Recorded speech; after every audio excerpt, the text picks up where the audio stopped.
La haute direction de la DGDA s'en va en guerre contre la corruption à la douane congolaise. Pour obéir à l'esprit et à la lettre du mot d'ordre du chef de l'État, Félix-Antoine Tshisekedi Tshilombo, qui veut éradiquer ces fléaux en RDC, une sévère mise en garde vient d'être adressée aux corrupteurs et corrompus au cordon douanier. Désormais, les cocktails explosifs prison plus les pénalités sera la prime des corrupteurs et prison plus révocation sera la prime des corrompus. La place de ceux qui saignent à blanc les trésors publics congolais est désormais en prison, comme vous allez le voir dans cette émission.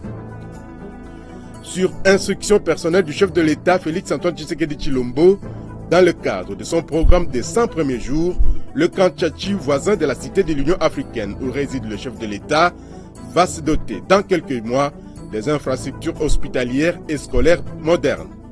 Les travaux de construction des dites infrastructures avancent à pas de géant sous la supervision du Bureau central de coordination BESECO.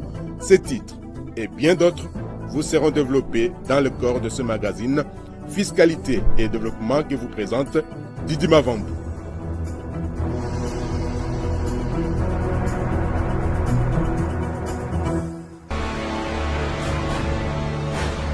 Agence Galaxy Media, la passion de développer la RDC.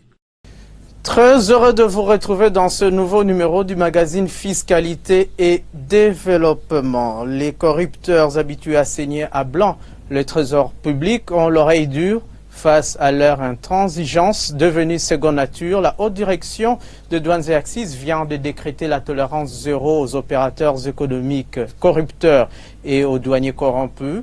Voilà pourquoi le patron de la douane congolaise de Rugwizamagera a instruit le directeur de Kinshasa Ville Pacifique Tambwe de faire arrêter un importateur véreux qui est venu le corrompre avec, tenez-vous bien, 400 000 $ américains cash. Le récit de cette affaire rocambolesque avec Michel Wangi Lokwa Ngiwa. Ce sujet indien impliqué dans un dossier d'importation frauduleuse de marchandises est un récidiviste. Il a déclaré à la douane avoir importé une cargaison de marchandises contenant entre autres du sel iodé. Grâce à la vigilance et l'intransigeance des douaniers, l'Indien a fini par avouer avoir plutôt importé des pagnes contrefaits et nombreuses autres marchandises contrefaites en provenance de la frontière congolo-angolaise de Loufou. Dans l'ensemble, l'homme n'a payé que 24 000 $ américains. Pourtant, il devait, au titre des frais de douane, une bagatelle d'1 851 336 $ américains. Au lieu de se conformer à la loi et habitué à passer entre les mailles des filets de services aux frontières, il opte pour une idée de corrompre le directeur provincial de la DGDA Kinville, Pacifique Tambwe, pour un montant de 400 000 $ américains.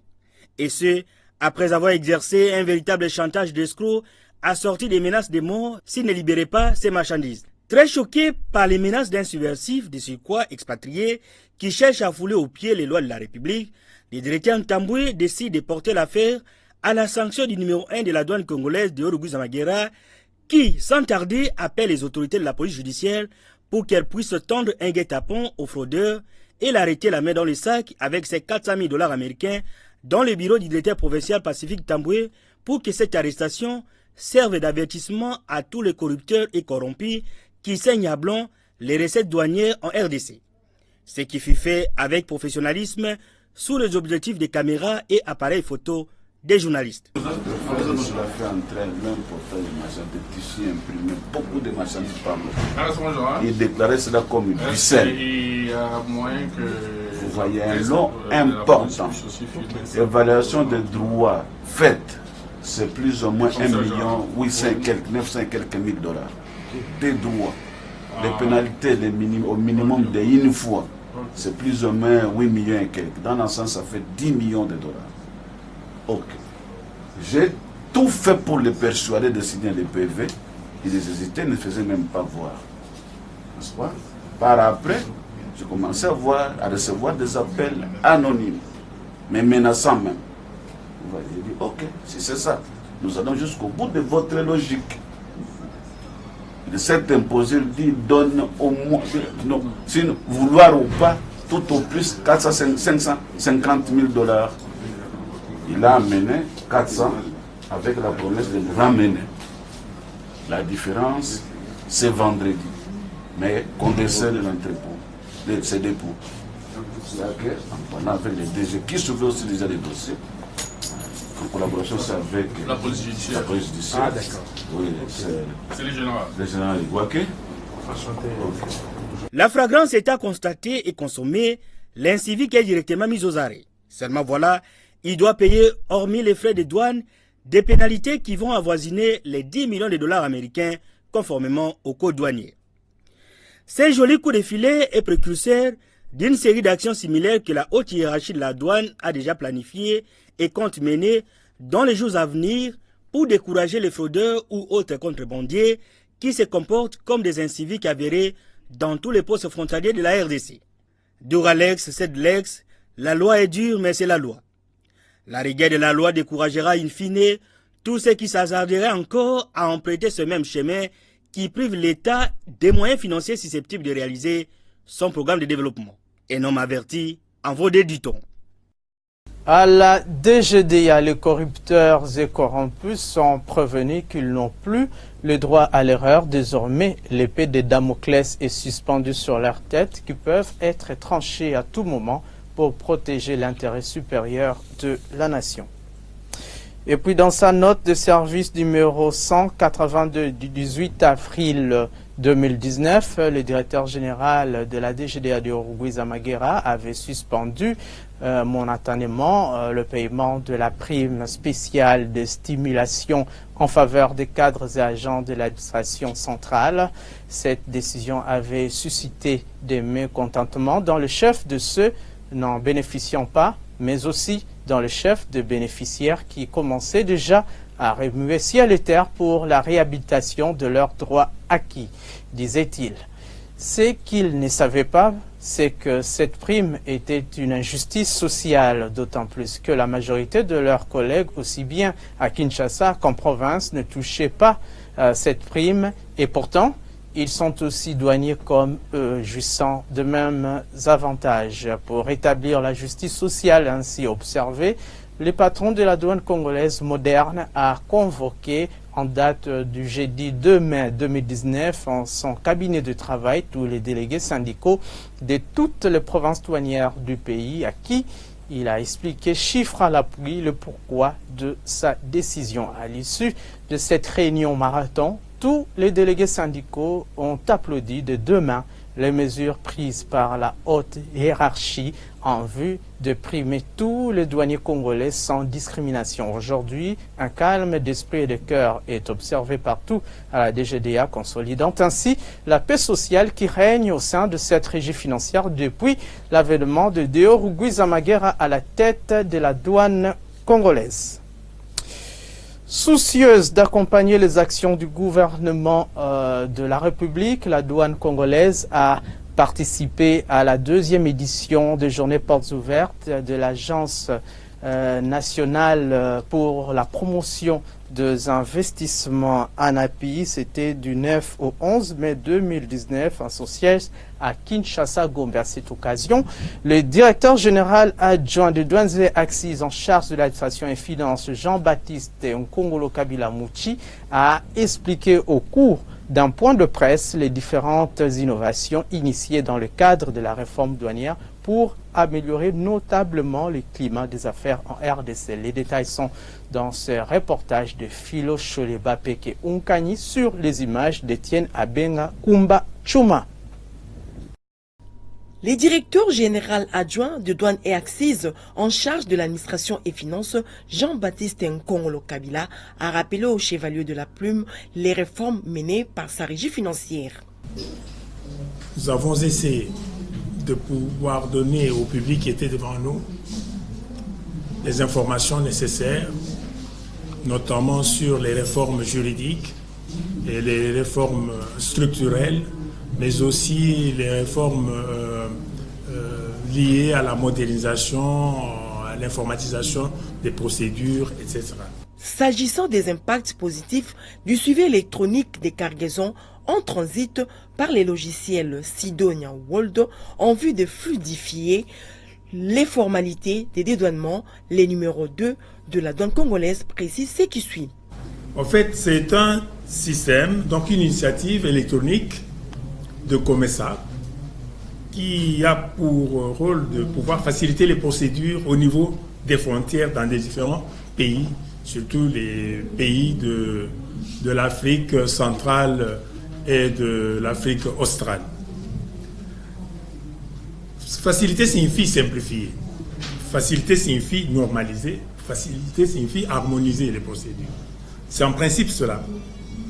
Et on peut parvenir à pouvoir relayer ces éléments à partir de l'entrée des marchandises au niveau des frontières. La DGDA s'inscrit ainsi dans la droite ligne de la devise de son directeur général, de Rugwizama Guerra, toujours davantage, aujourd'hui plus qu'hier et demain plus qu'aujourd'hui.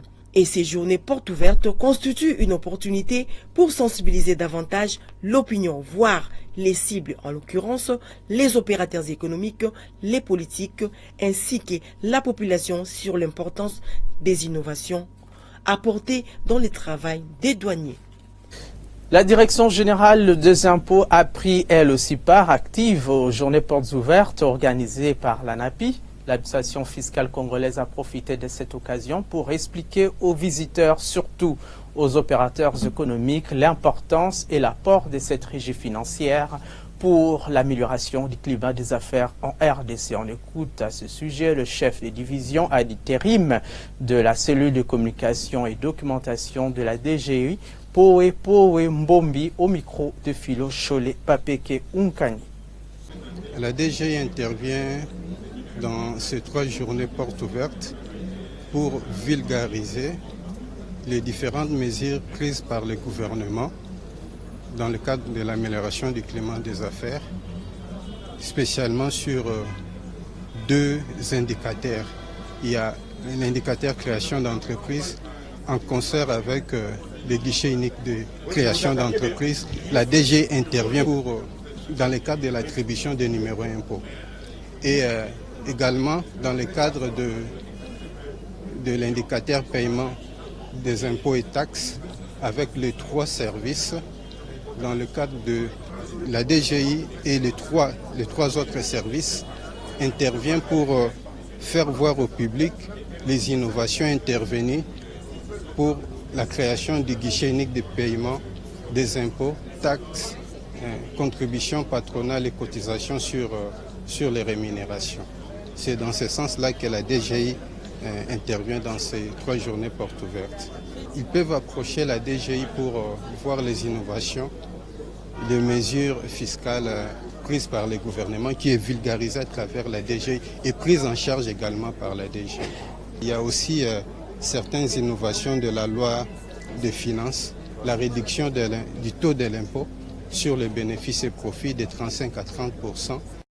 Le climat des affaires concerne également la Direction générale des recettes administratives, judiciaires, domaniales et des participations des GERAD. Elle a profité des journées portes ouvertes de l'ANAPI pour informer les opérateurs économiques des changements et innovations qu'elle a entrepris en vue de contribuer à l'assainissement du climat des affaires et à l'attraction des investisseurs au pays. Philo Cholé Papeke, une fois de plus dans ce reportage.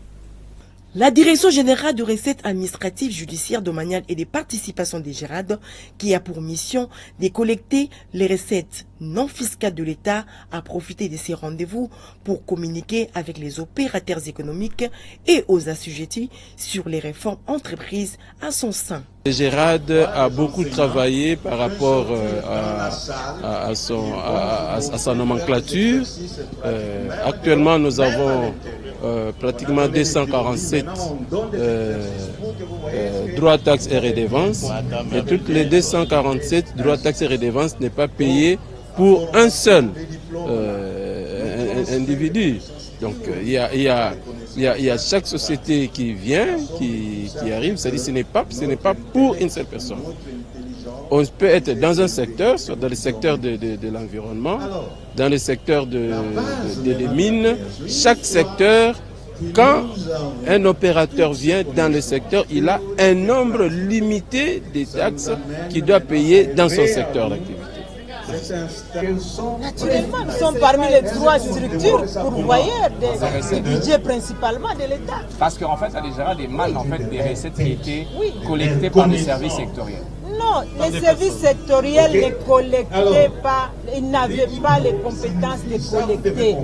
Ils ont la constatation et la liquidation. Il y avait toujours dans tous ces services-là un comptable public qui malheureusement s'est retrouvé être sous l'autorité d'un ministre. Alors à ce moment-là, il faisait ce que le ministre demandait. C'était des consommations à la source, mais c'était illégal. Tout à fait. Puisque depuis lors, avant, c'était toujours le ministère des Finances.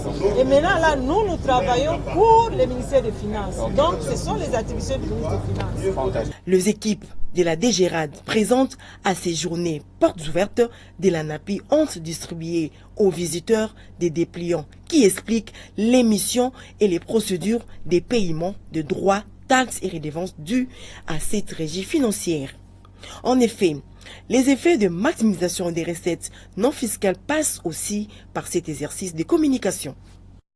Restons encore aux journées portes ouvertes de l'ANAPI, cette fois-ci avec l'autorité de régulation et de contrôle des assurances ARCA qui a également participé activement. Son directeur général à intérim, Alain Kaninda, y a animé le vendredi 10 mai 2019 un point de presse sur la libéralisation du secteur des assurances en République démocratique du Congo après un demi-siècle de monopole. Muriel Makiese, Etienne Abenga Kumba, Chuma, Fanfa Makito étaient présents. En tant qu'organe technique du gouvernement, l'Agence nationale pour la promotion des investissements ANAPI, à travers ces 3 journées portes ouvertes, a voulu faire une communication à grande échelle sur la mise en œuvre des réformes initiées par l'exécutif national dans le cadre de l'amélioration des climats des affaires en RDC. Occasion pour le directeur général des régulations et des contrôles des assurances ARCA a rappelé la mission de son institution. Alain Kaninda a également présenté l'ARCA, tout en martelant sur l'amélioration des climats des affaires et celle liée à la régulation du secteur des assurances en RDC. Aujourd'hui, la libéralisation du secteur des assurances est une réforme d'ailleurs en soi elle-même. C'est de pouvoir réorganiser le marché, rendre le marché des assurances beaucoup plus dynamique. Dans les économies évoluées, nous sommes sur des économies de marché, ça veut dire des modèles qui soient concurrentiels. C'est déjà un pas important pour dégager l'économie, notre économie, sur l'aspect financier qui est le secteur des assurances. Donc c'est une réforme qui aura déjà un impact sur le plan économique, beaucoup de dynamisme sur le plan économique. Et comme je l'ai indiqué, ça permettra également à l'État de pouvoir mobiliser des moyens financiers substantiels pour financer l'économie. Donc ça, c'est un volet de la réforme, l'intérêt pour le pays. En termes d'amélioration du climat, ça c'est un élément dont il faut en tenir compte. Mais également, l'assurance, par essence, est un secteur qui apporte beaucoup plus de confiance aux investisseurs. Nous parlons de l'ANAPI, nous parlons de la promotion des investissements. Un des éléments importants pour les investisseurs, c'est de regarder, est-ce que j'investis dans un environnement qui est sécurisé ? Et aujourd'hui, avec la libéralisation des assurances, il y aura une offre variée. Ces sociétés pourront avoir des contrats variés avec un niveau, je dirais, de sécurisation de leurs investissements qui est plus élevé. Donc ça aura un impact positif au niveau des investissements parce que hier, nous n'avions pas la possibilité d'avoir cette gamme variée qui soit offerte aux investisseurs. Aujourd'hui, avec ce que nous apportons, avec les nouvelles sociétés, avec les nouveaux produits qui vont arriver, ça permettra aux investisseurs de venir beaucoup plus sereinement au niveau de notre marché en sachant qu'ils sont dans un marché qui est suffisamment couvert et qui offre des produits d'assurance par rapport à leurs investissements. Donc ça a un impact positif également de manière directe en termes d'amélioration du climat des affaires. Ces journées portes ouvertes ont permis au public non seulement de découvrir l'ANAPI, mais aussi l'ARCA à travers son stand imposant et grandeur nature. Le grand défi pour l'ARCA est de faire un suivi permanent du processus d'agrément des nouveaux opérateurs dans les secteurs des assurances. Aujourd'hui, le travail réalisé par l'ARCA est visible avec 6 opérateurs qui ont reçu leur document d'agrément et qui vont opérer aux côtés de la SONAS sur les marchés pour couvrir divers produits d'assurance non seulement auprès des particuliers, mais aussi des entreprises tant étatiques que privées. Ils sont au total 13, ces officiers de police judiciaire à compétences restreintes de l'autorité de régulation et de contrôle des assurances ARCA qui viennent de prêter serment ce samedi 11 mai 2019 dans les installations de cette institution. C'est devant le procureur de la République près le tribunal de grande instance de Kinshasa-Gombe, Ruben Mayoni Ntiakiyunga.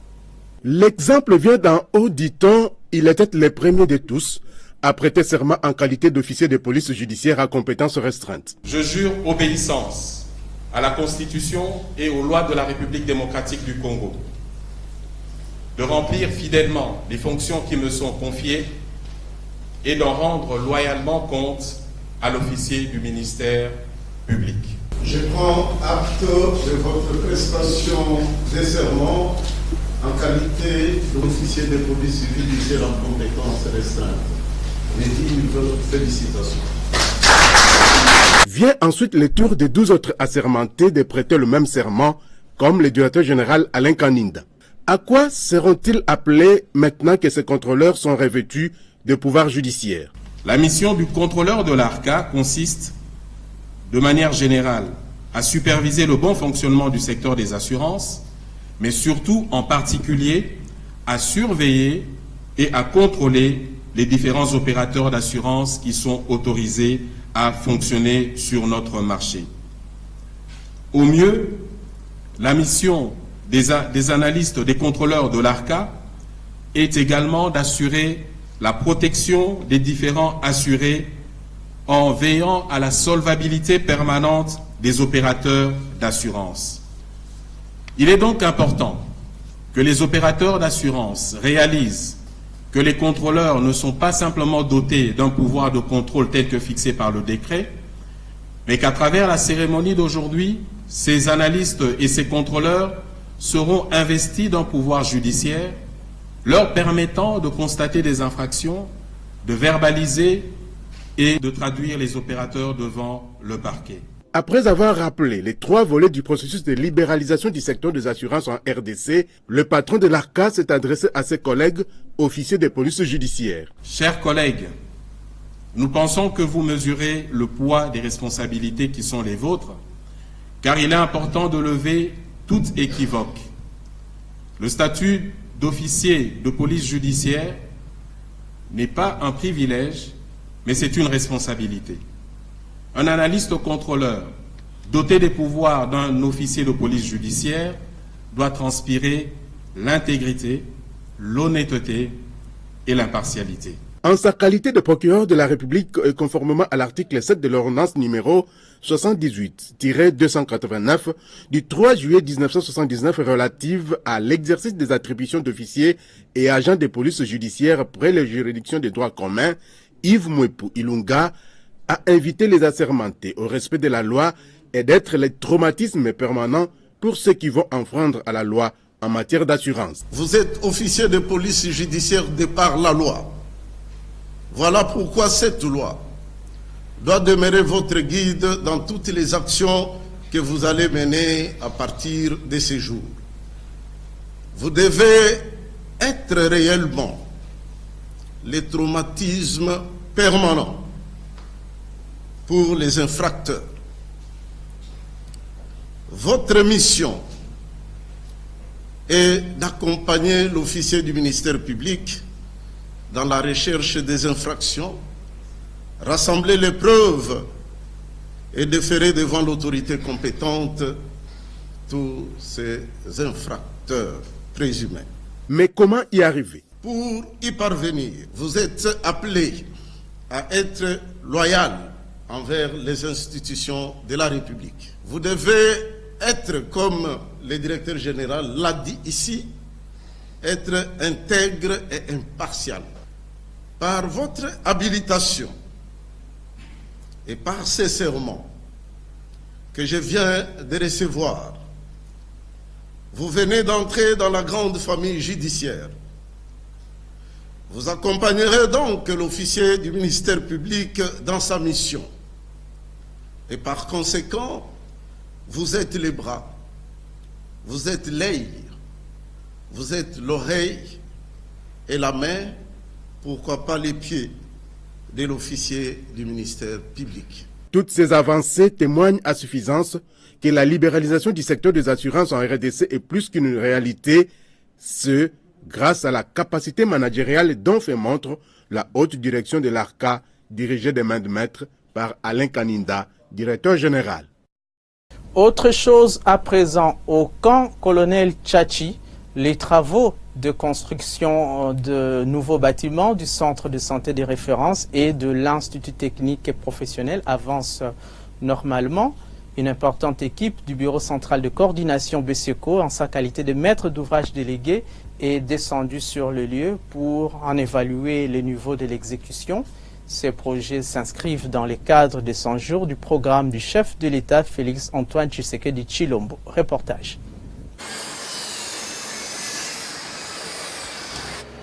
Aujourd'hui, au camp Colonel Tchachi, en Ngaliema, les militaires sont en train de vivre l'une des matérialisations de la promesse du chef de l'État. Les travaux de construction de 10 nouveaux pavillons et accessoires du centre de santé de référence Colonel Joseph Damien Tchachi ont atteint une vitesse de croisière. Et c'est sous la supervision du Bureau central de coordination BCECO en sa qualité de maître d'ouvrage délégué. Des travaux exécutés par l'entreprise Safrimex sur financement du gouvernement de la République dans le cadre des 100 jours du programme d'urgence du chef de l'État.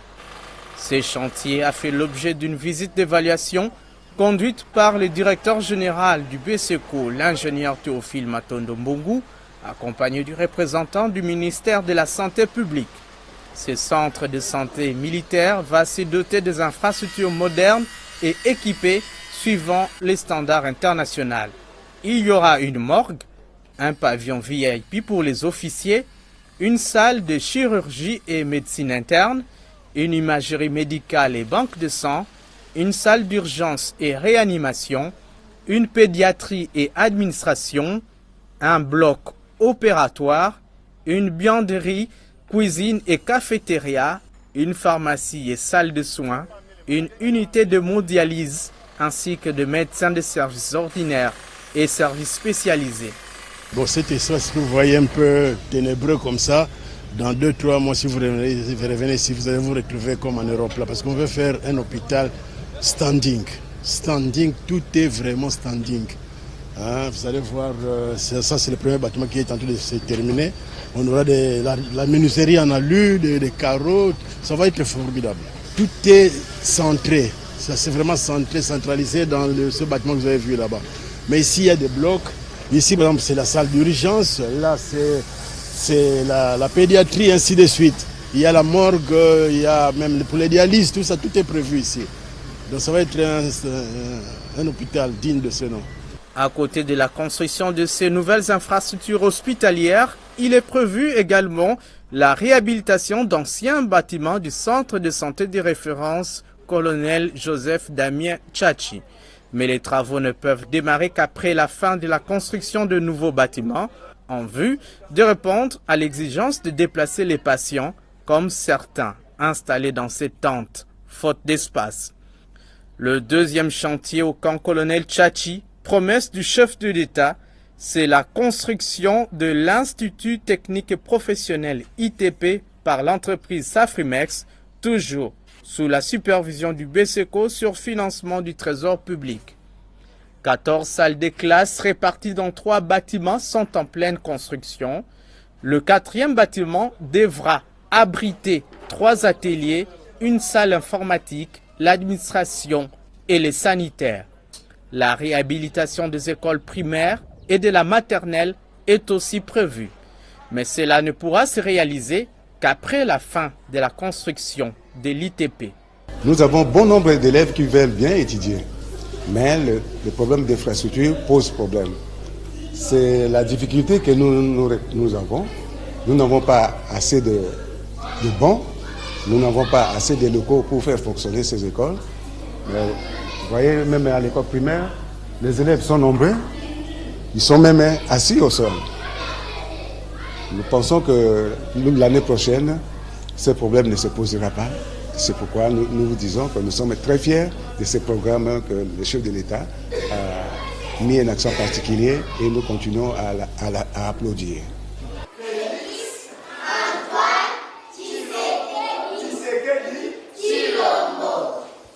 Grâce à lui, ils n'étudieront plus à même le sol et bénéficieront de salles de classe complètement réhabilitées avec une couche de modernité d'ici à la prochaine année scolaire.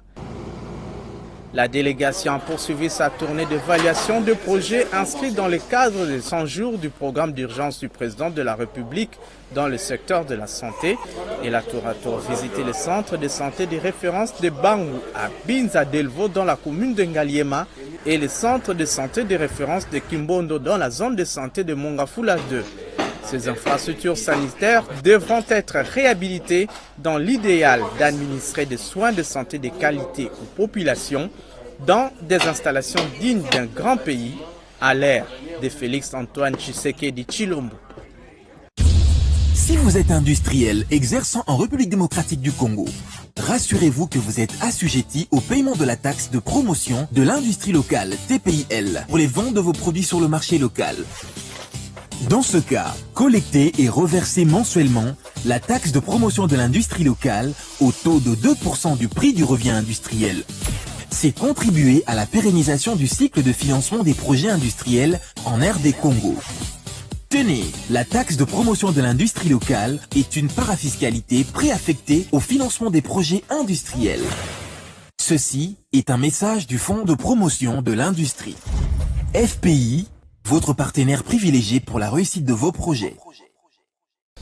Il n'y a pas de développement sans données statistiques, dit-on. C'est dans cette optique que l'Institut national de la statistique INES a organisé le 9 et 10 mai 2019 un atelier de sensibilisation des autorités locales, des communautés religieuses et du patronat congolais de Kinshasa. C'était au centre interdiocésain dans la commune de la Gombe. Objectif, relayer le message du recensement général des entreprises RGE aux acteurs économiques évoluant dans l'informel et aux fidèles des différentes communautés religieuses de la capitale congolaise. Jocelyn Babalomba et Fanfama Kitudoma. Cette activité s'est tenue concomitamment dans plusieurs villes du pays, entre autres Kisangani, Goma et Lubumbashi. C'est là pour faciliter le recensement général des entreprises qui doit être réalisé sur l'ensemble du territoire national grâce au financement de la Banque mondiale évalué à plus de 17 millions de dollars américains dans le cadre du projet de développement des statistiques PEDES. La collecte des informations sur le terrain va durer 45 jours. Une activité gratuite sans paiement d'impôts qui procédera au dénombrement rue par rue de toutes les activités productives. Le directeur général de l'INES qui a présidé ces assises pendant 2 jours de suite a sollicité l'implication de toutes les autorités urbaines ainsi que des confessions religieuses pour la réalisation de ces recensements. Roger Chulungu Runika a également évoqué les attentes et les bénéfices du recensement général des entreprises pour les pays. En ce qui vous concerne, nos attentes se résument en ces termes. Il y en a 5. Premièrement, faciliter le travail des équipes de terrain pour la réussite de cette opération. Deuxièmement, sensibiliser les chefs de quartier de votre commune sur la tenue de l'importance de l'opération. Troisièmement, sensibiliser les chefs des pavillons et des rayons de vos marchés respectifs sur la tenue et l'importance de ces recensements. Quatrièmement, assurer la sécurité des agents recenseurs sur terrain. Et enfin, cinquièmement, apporter du secours aux équipes de terrain travaillant dans vos communes en cas de nécessité. Tous les établissements ayant un local fixe et exerçant au pays seront soumis au recensement. Ce dernier se fera porte à porte moyennant des tablettes contrairement à celui de 1982. Au total, 3016 agents recenseurs de l'Institut national de la statistique seront déployés sur le terrain. On a prévu sur l'ensemble du pays 3016 agents, mais pour la ville de Kinshasa, c'est 1700. Et 3016 agents recensés, 607 chefs d'équipe, et 54 assistants techniques informatiques et 83 superviseurs. Le ministre provincial de la population et de décentralisation représentant le gouverneur de la ville-province de Kinshasa a invité les autorités policières à prendre les dispositions pour mener à bon port cette activité. Je saisis cette occasion pour inviter toutes les autorités, tant policières que communales, d'apporter leur assistance pour permettre aux agents recenseurs d'opérer dans les conditions suffisantes de la sécurité. De leur côté, les autorités locales et les confessions religieuses ont à juste titre apprécié cette initiative comme bien louable et se disent être prêtes à accompagner les agents de l'INES dans le cadre de ces recensements généraux des entreprises. Je pense qu'avec les données que nous avons, la matière que nous avons reçue aujourd'hui, ça nous amènera aujourd'hui à accompagner le gouvernement, à réussir par rapport à tout ce qui est les données n'étaient pas aussi fiables comme l'a indiqué le directeur chargé de la technique.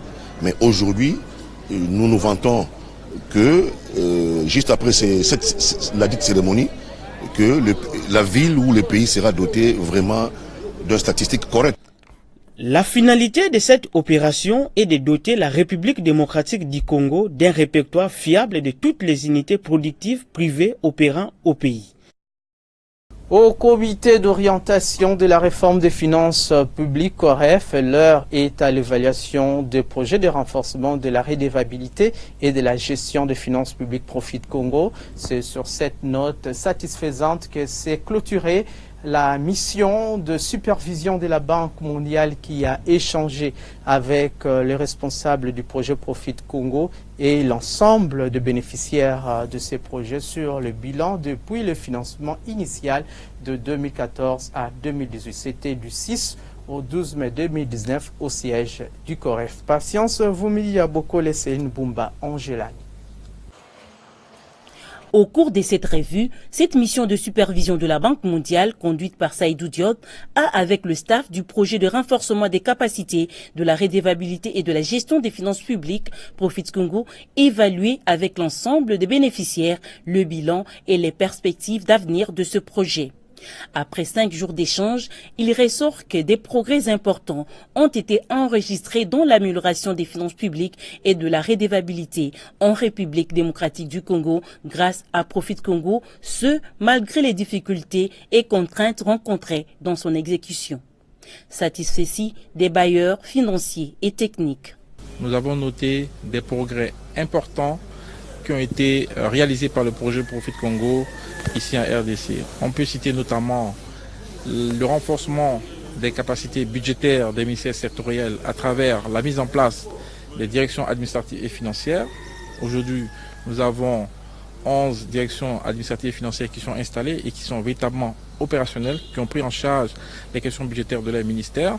Nous avons également noté la participation citoyenne, c'est-à-dire la RDC se situe aujourd'hui, quand on regarde l'indice IBP qui mesure la performance en matière de participation citoyenne, la RDC se situe en première ligne par rapport à l'indice IBP.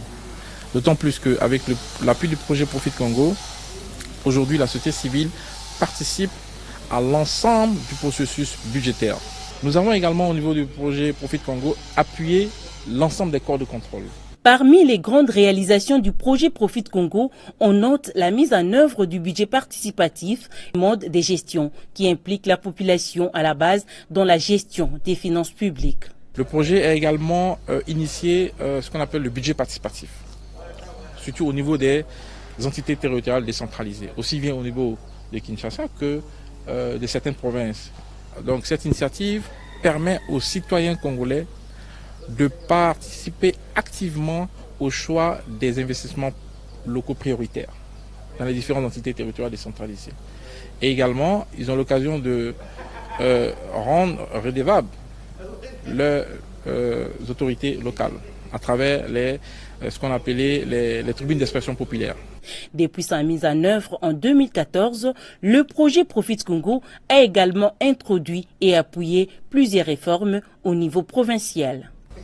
Nous appuyons 20 provinces sur les 26 et au niveau des 20 provinces, nous avons appuyé les régies provinciales de recettes. Comme vous le savez, après le découpage de 2015, certaines provinces se sont retrouvées sans véritablement les capacités nécessaires pour pouvoir mobiliser les ressources propres en province. Et le projet Profit Congo à travers donc ces appuis, à aider ces provinces à véritablement doubler pour certaines leurs recettes propres qui leur ont permis de financer des investissements prioritaires sur les ressources propres sans attendre la rétrocession.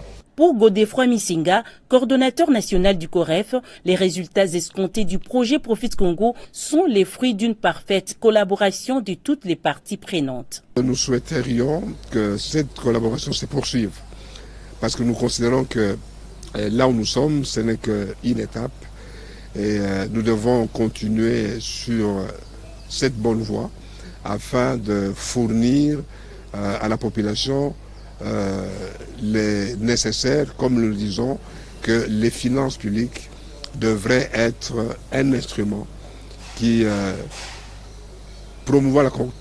promouvoir la croissance économique et lutter contre la pauvreté. Et quand vous regardez bien, dans tous les domaines, comme le chargé de projet l'a dit, nous sommes en train d'asseoir les bonnes bases pour renforcer la gouvernance à la fois budgétaire, mais aussi accroître les capacités de mobilisation des recettes. Le défi le plus important de ce pays, c'est que le niveau de recouvrement est largement en deçà du potentiel fiscal de notre pays. Le nouveau chargé du projet Profit Congo à la Banque mondiale, Mamadou Dem, a été présenté à la presse. Il entend poursuivre sa mission sur le pas de son prédécesseur avec les défis majeurs à relever en RDC. Il s'agit de l'amélioration de la mobilisation des recettes, de l'allocation budgétaire dans les ministères, de la mise en place d'une comptabilité beaucoup plus complexe ainsi que du contrôle des finances publiques. Un budget additionnel sera alloué au projet Profit Congo par les bailleurs des fonds. Question de l'accompagner jusqu'à son terme en 2020. Faisons un tour d'horizon des principaux grands marchés de Kinshasa pour connaître les tendances des prix des denrées alimentaires de grande consommation au samedi 11 mai 2019 avec Philo Cholé Bapeke Unkani. Les prix de certains produits ont connu une hausse, d'autres par contre sont restés stables sur les marchés quinois d'une semaine à l'autre. Au sujet du manioc, le prix d'un sac de foufou qui était à 81 000 francs congolais il y a de cela une semaine se négocie actuellement à 82 000 francs congolais, soit 1000 francs congolais de plus au marché de la Liberté. Stabilité par contre au marché central où les prix n'a pas bougé d'une semaine à l'autre à 87 000 francs congolais. Légère baisse au marché Ziguida où le produit est passé de 84 000 francs congolais à 85 000 francs congolais. Au marché Gambela, il coûte 86 000 francs congolais. Cette hausse du prix de manioc est due à sa rareté sur les marchés quinois. Du côté du poulet, les prix d'un carton de poids 12 a connu une hausse passant de 49 500 francs congolais à 50 000 francs congolais, soit 500 francs congolais de hausse au marché de la Liberté. Même constat fait au marché central où les prix est passé de 51 200 francs congolais à 51 400 francs congolais, soit 200 francs congolais de hausse. Au marché Zigda, pour obtenir un carton de poulet poids 12, il faut débourser 52 200 francs congolais et stabilité enfin au marché Gambela où le produit a maintenu son prix de la semaine passée à 52 100 francs congolais. Stabilité du prix du sucre sur les marchés de Kinshasa. Un sac de 50 kg se négocie à 58 500 francs congolais au marché de la Liberté, à 59 000 francs congolais au marché central, 58 900 francs congolais au marché Zigida, à 59 300 francs congolais au marché Gambela. Hausse de prix de haricots sur les marchés de Kinshasa. Un sac de 100 kg de haricots qui coûtait 135 $ il y a de cela une semaine, il revient à 145 $, soit 10 $ d'augmentation. Nous sommes au marché de la Liberté. Même tableau au marché central où le même produit est passé de 140 $ américains à 150 $ américains. Au marché Zigda, il est passé de 130 $ américains à 140 $ américains. Et enfin, au marché Gambela, il se vend à 150 $ américains, même prix que le marché central. Terminons ce tour d'horizon des prix avec les maïs. Les sacs de graines de maïs a connu une hausse passant de 85 000 francs congolais à 90 000 francs congolais, soit une augmentation de 5 000 francs congolais au marché de la Liberté. Au marché central, par contre, le produit a connu une baisse passant de 90 000 francs congolais à 88 000 francs congolais, soit 2 000 francs congolais de moins. Au marché Zigda, il se négocie à 93 000 francs congolais au marché Gambela. Il coûte 92 000 francs congolais. Voilà qui nous amène également à jeter un regard sur l'indice de l'inflation hebdomadaire publié par l'Institut national de la statistique INES du lundi 6 au samedi 11 mai 2019 dans ses rendus de Jean-Louis Miasekwama Loubaki. Le taux d'inflation hebdomadaire du 4 au 11 mai 2019 est de 0,078% au niveau national et de 0,073% à Kinshasa. Du 1er janvier 2019 au 11 mai 2019, le taux d'inflation en cumul atteint 1,509% au niveau national et 1,565% à Kinshasa. À ce rythme de formation des prix, le taux d'inflation au 31 décembre 2019, au taux d'inflation annualisé, sera de 4,185% au niveau national et de 4,341% dans la capitale. Sur un an, de la même période en 2018, à la semaine du 4 au 11 mai en 2019, le taux d'inflation en glissement annuel est de 4,289% au pays et de 3,790% dans l'ex-Léopoldville. Cette légère hausse des prix est causée par les céréales, les légumes, les services de restauration, les matériels de téléphonie et de télécopie. Sur le marché d'échange, le taux officiel de la Banque centrale du Congo a indiqué au vendredi 10 mai 2019 $1 américain à 1640,95 francs congolais, 1 euro à 1844,76 francs congolais et 1 franc CFA à 2,81 francs congolais. Au samedi 11 mai 2019, au parallèle, le taux était à 1640 francs congolais les dollars américains dans la majorité des communes de Kinshasa et à 1663 francs congolais les dollars au centre-ville de la capitale congolaise. À l'aéroport international de Njili, le taux est à 1600 francs congolais. 1650 francs congolais dans plusieurs supermarchés de Kinshasa.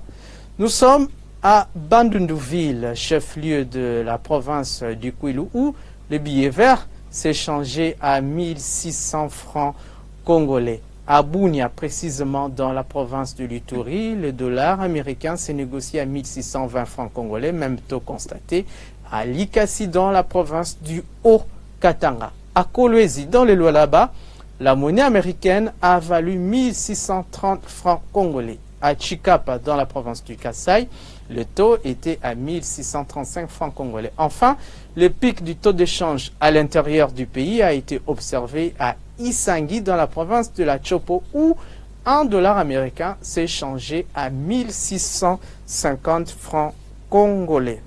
On prend à présent les nouvelles de cours des principales matières premières sur le marché international au deuxième fixing du samedi 11 mai 2019. Bonne nouvelle pour le cours du pétrole qui a clôturé la semaine au vert. À Londres, le baril de l'or noir s'est négocié à 70,86 $ américains avec hausse de 0,77% et à New York à 61,75 $, soit une hausse de 0,11%. Baisse par contre de 1,29% du cours du cuivre négocié à 6 089 $ la tonne métrique, pendant que le prix du cobalt est resté stable à 34 500 à la clôture de la semaine. Hausse du cours de l'or de 0,16% négocié à 1285,70 $ américains. Côté principaux produits céréaliers, les prix sont volatiles. Le maïs a valu 343 $ la tonne, soit une baisse de 3,59%, pendant que le cours du riz a connu une hausse de 0,56%, se négociant à 10,72 $ américains et baisse de 2,84% du cours du blé négocié à 419 $ la tonne. Plus 0,30% pour le cours du cacao négocié à 2312 $, plus 2,54% pour le cours du café négocié à 91 $ et moins 5,34% pour le cours du coton négocié à 68 $ américains, le tout au deuxième fixing du samedi 11 mai 2019. La grand-messe des finances publiques est ainsi dite. Merci à toute l'équipe qui a concouru à la réussite de ce numéro du magazine Fiscalité et Développement et à tous nos fidèles téléspectateurs, particulièrement à ceux de la ville de Luanda en Angola. Excellente suite de programmes en compagnie de cette chaîne.